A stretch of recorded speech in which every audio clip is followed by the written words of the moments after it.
ഇന്ന് വയനാട് ജില്ലയിൽ സംവദിക്കാം പുതുയുഗത്തിനായി എന്ന പുതുയുഗ യാത്രയുടെ ഭാഗമായി നടക്കുന്ന ആ ഇൻട്രാക്ഷൻ ഇന്ന് പൂർത്തിയായി. ഏകദേശം 30 മുതൽ 40ഓളം വരുന്ന വിവിധ സെക്ടറുകളിൽ നിന്നുള്ള ആളുകളാണ് ഇവിടെ അവരുടെ പ്രശ്നങ്ങൾ അവതരിപ്പിച്ചത്.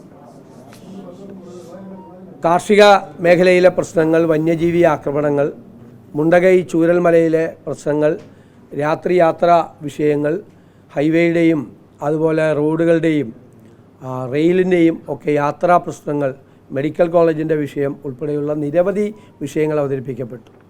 മുണ്ടകൈ ചൂരൽമലയിൽ ദുരന്തബാധിതരായ ആളുകളുടെ ദുരിതം ഇപ്പോഴും തുടരുകയാണ്.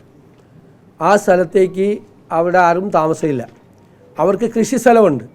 ആ കൃഷിസ്ഥലത്തേക്ക് പോലും അവർക്ക് പോകാൻ വേണ്ടിയിട്ടുള്ള റോഡുകളും പാലങ്ങളും പോലും ഇതുവരെ നിർമ്മിച്ചിട്ടില്ല.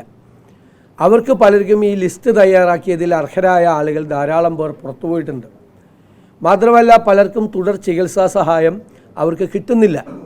അവർക്ക് ഈ മൈക്രോ പദ്ധതികളിൽ അവർ പലരും ഇല്ല. അവിടെ ബിൽഡിംഗ് നഷ്ടപ്പെട്ട ആളുകൾക്കും കച്ചവടക്കാർക്കും നഷ്ടപരിഹാരം കൊടുത്തിട്ടില്ല. അപ്പോൾ ഗവൺമെൻറ്റിൻ്റെ കയ്യിൽ ഏകദേശം 1684 കോടി രൂപയുണ്ട്. CMDRF അടക്കമുള്ള കേന്ദ്രത്തിൽ നിന്ന് കിട്ടിയ പദ്ധതി ഉൾപ്പെടെയുള്ള 1684 രൂപയുണ്ട്.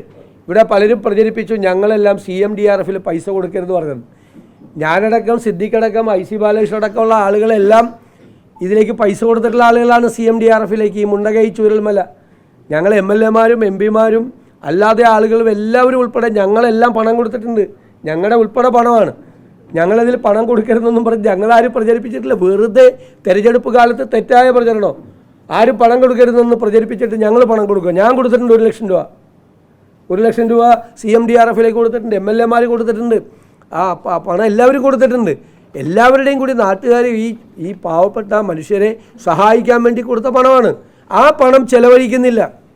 അത് അവിടെ കിടക്കുകയാണ്. അവർക്ക് അർഹതപ്പെട്ട ആളുകളെ സഹായിക്കാൻ വേണ്ടി എന്തുകൊണ്ട് ആ പണം ചെലവഴിക്കുന്നില്ല? അതാണ് നമ്മളുടെ ഏറ്റവും പ്രധാനപ്പെട്ട ചോദ്യം. വന്യജീവി സംഘർഷത്തിൽ നിന്ന് ഈ പാവപ്പെട്ട മനുഷ്യരെ രക്ഷിക്കാൻ ചെറുവിരലനക്കുന്നില്ല ഗവൺമെൻറ്. ഒരു നടപടിയും സ്വീകരിക്കുന്നില്ല. പരമ്പരാഗതമായി ചെയ്തു പോരുന്ന സംവിധാനങ്ങൾക്കൊന്നും അലോക്കേഷൻ ഇല്ല, പൈസയില്ല. നിസ്സഹായരായി നിസ്സംഗരായി ഇരിക്കുകയാണ്.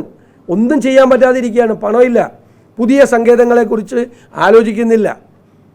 കാർഷിക മേഖലയിൽ കാർഷിക മേഖല, റബ്ബർ കാർഷിക മേഖല ഉൾപ്പെടെയുള്ള എല്ലാ മേഖലകളിലും ആകെ പ്രയാസത്തിലാണ്.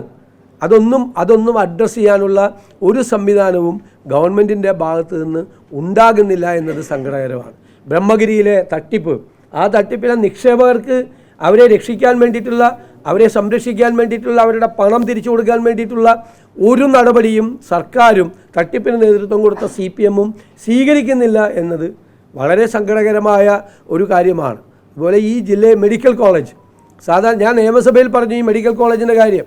സാധാരണ മെഡിക്കൽ കോളേജിൽ നിന്ന് റെഫറൻസ് കൊടുക്കുന്നത് ജില്ലാ ആശുപത്രിയിലും താലൂക്ക് ആശുപത്രിയിലും ചെല്ലുന്ന രോഗികൾക്കാണ് മെഡിക്കൽ കോളേജിലേക്ക് റെഫറൻസ് കൊടുക്കുന്നത്.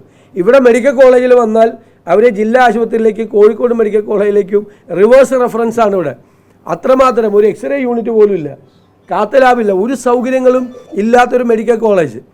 ആരോഗ്യരംഗം വെന്റിലേറ്ററിലാണ് എന്ന ഞങ്ങളുടെ ആക്ഷേപം ശരിവയ്ക്കുന്ന തരത്തിലാണ് വയനാടിലെ ചികിത്സാ സൗകര്യങ്ങൾ എന്ന് പ്രത്യേകം പറയുന്നു. വയനാട് യഥാർത്ഥത്തിൽ ഒരു സസ്റ്റൈനബിൾ ടൂറിസം സംവിധാനമാണ് വേണ്ടത്. ഒരു വശത്ത് ഒരു കാർഷിക ജില്ല എന്നുള്ള നിലയിൽ വയനാടിനെ പൂർണ്ണമായി സംരക്ഷിക്കുകയും അതിനോട് സമാന്തരമായിട്ടുള്ളൊരു സസ്റ്റൈനബിൾ ടൂറിസം ഡെവലപ്പ് ചെയ്ത് കൊണ്ടുവരും വേണം. എന്തായാലും ഞങ്ങൾ വിവിധ വിഭാഗങ്ങളുമായിട്ടുള്ള ആളുകളുമായി നിരന്തരമായി സമ്പർക്കത്തിലും സംസാരിച്ച് കഴിഞ്ഞതിന് ശേഷം സമഗ്രമായ ഒരു വയനാട് ഡോക്യുമെൻ്റ് UDF തയ്യാറാക്കും. അത് സമയബന്ധിതമായി വയനാടിലെ പ്രശ്നങ്ങൾ പരിഹരിക്കാൻ വേണ്ടിയിട്ടുള്ള ഒരു പ്രഖ്യാപനവും ഈ പുതുയുഗ യാത്രയുടെ സമാപനത്തിന് മുൻപായി തന്നെ ഉണ്ടാകും എന്നുകൂടി ഞാൻ വളരെ സന്തോഷത്തോടു കൂടി അറിയിക്കാൻ ആഗ്രഹിക്കുന്നു.